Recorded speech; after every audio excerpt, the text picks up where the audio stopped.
இன்றைய நாளொரு சிந்தனை நிகழ்ச்சிக்கு உங்களை வரவேற்கின்றேன். இன்றைய நாளொரு சிந்தனை நிகழ்ச்சியில் நான் சொல்லப்போவது காசா நிலவரம் பற்றி.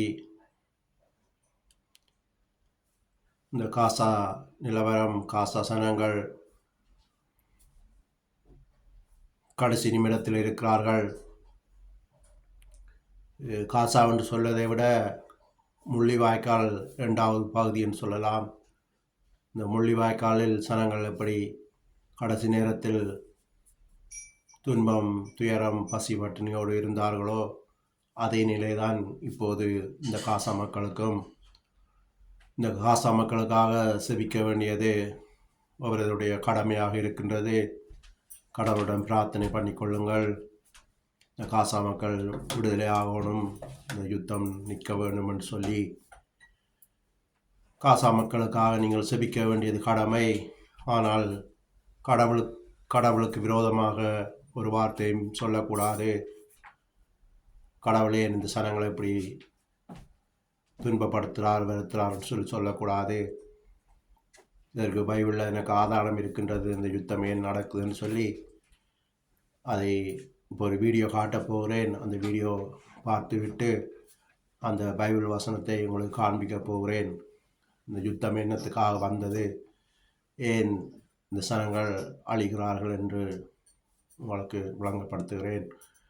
இந்த வீடியோவை பாருங்கள்.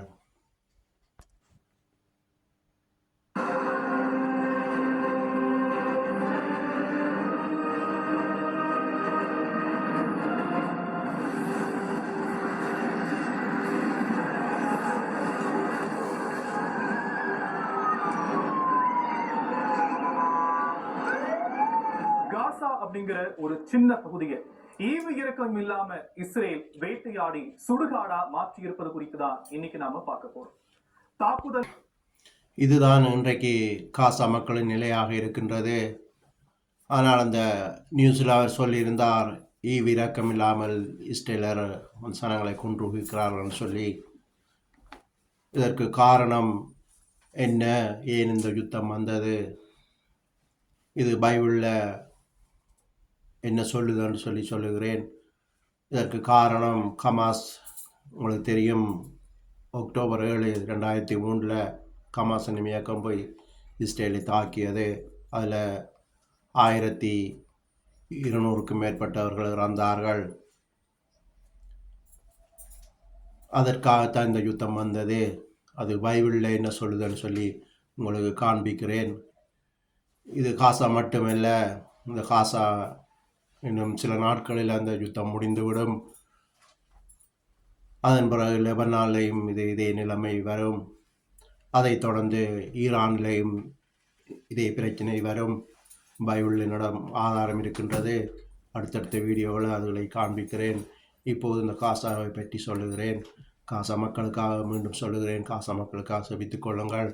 இப்போது இந்த பைபிள் வசனத்தை உங்களுக்கு காண்பிக்கிறேன்.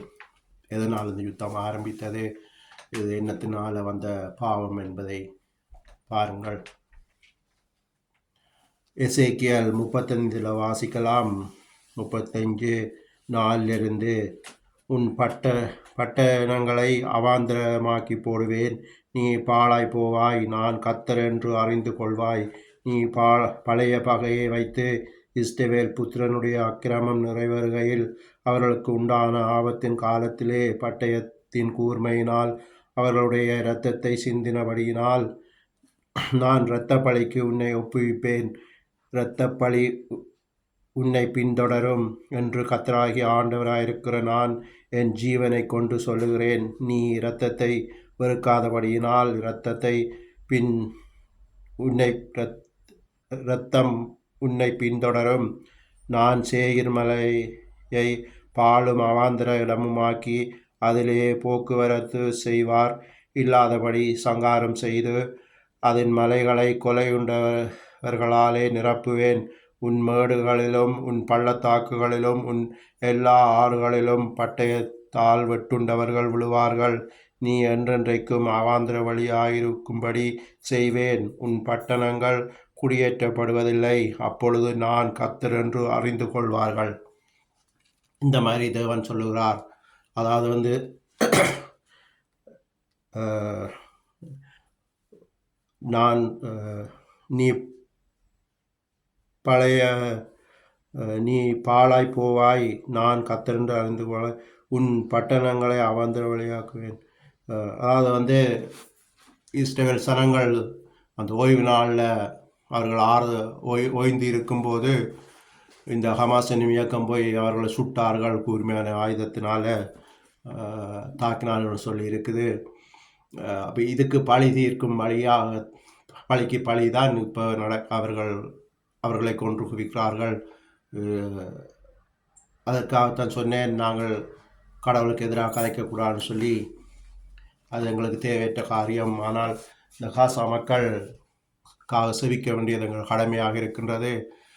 இந்த காசா அவாந்தர வழியாகவும் அங்கே யாரும் குடியிருக்க மாட்டார்கள். அப்படியான சூழ்நிலை வரப்போகின்றது. இது முடிய லெபனான்லையும் இப்படி நடக்கும். அதுக்கப்புறம் ஈரான்லையும் நடக்கும். இன்னும் 5.5 வருஷத்துக்கு இந்த யுத்தம் தொடர்ந்து நடந்து கொண்டிருக்கும். அதனால் சொல்லுகிறேன், இந்த காசா மக்களுக்காக செபித்துக் கொள்ளுங்கள். அவர்களும் உயிர்கள்தான், அவர்களை பாதுகாக்க வேணும். கடவுளிடம் பிரார்த்தனை பண்ணி கொள்ளுங்கள் என்று சொல்லி இன்றைய நாளொரு சிந்தனை நிகழ்ச்சியை முடித்துக் கொள்ளுகிறேன். நன்றி, வணக்கம்.